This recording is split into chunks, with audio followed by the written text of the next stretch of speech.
আপু, আপনারা দেখলাম যে এখানে আসলেন, কেন আসলেন? আমরা এখানে রক্ত দেওয়ার জন্য এসেছি। কালকে একটা দুর্ঘটনা ঘটেছে, এখানে অনেক মানুষ আহত হয়েছে, এর জন্য আমরা সবাই রক্ত দেওয়ার জন্য এসেছি। এখানে আমরা হিজড়া জনগোষ্ঠী 200-300 জন এসেছি, সবাই রক্ত দেবো জায়গায়। তা আপনি কি আপনার রক্ত গ্রুপ জানেন? না, আমার রক্তের গ্রুপটা জানা নেই, কিন্তু টেস্ট করার পরে আমি রক্ত দেবো এই জায়গায়। আচ্ছা, এই যে এত বড় একটা ঘটনা ঘটলো, এটা নিয়ে আপনার মন্তব্য কি? মানে আপনার কি এই অনুভূতি? ঘটনাটা শুনে আমাদের অনেক খারাপ লেগেছে, তার কারণ আমরাও তো মানুষ, তাই না?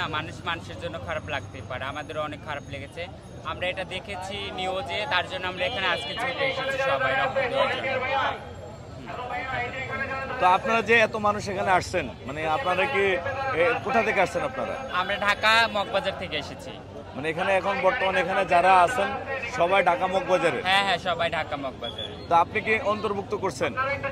হ্যাঁ, হ্যাঁ, কি বললেন? আপনি কি নাম অন্তর্ভুক্ত হ্যাঁ, করছেন? নাম দিব এখন। নাম দিবেন।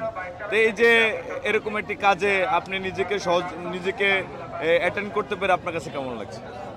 আমি যদি কেউর পাশে দাঁড়াতে থাকি তাহলে এর জন্য আমার অনেক ভালো লাগবে। আমি যদি আমার রক্ত দিয়ে যদি কার প্রাণ বাঁচে, জীবন বাঁচে, তো আমি ভালো থাকবো, ভালো খুশি হব।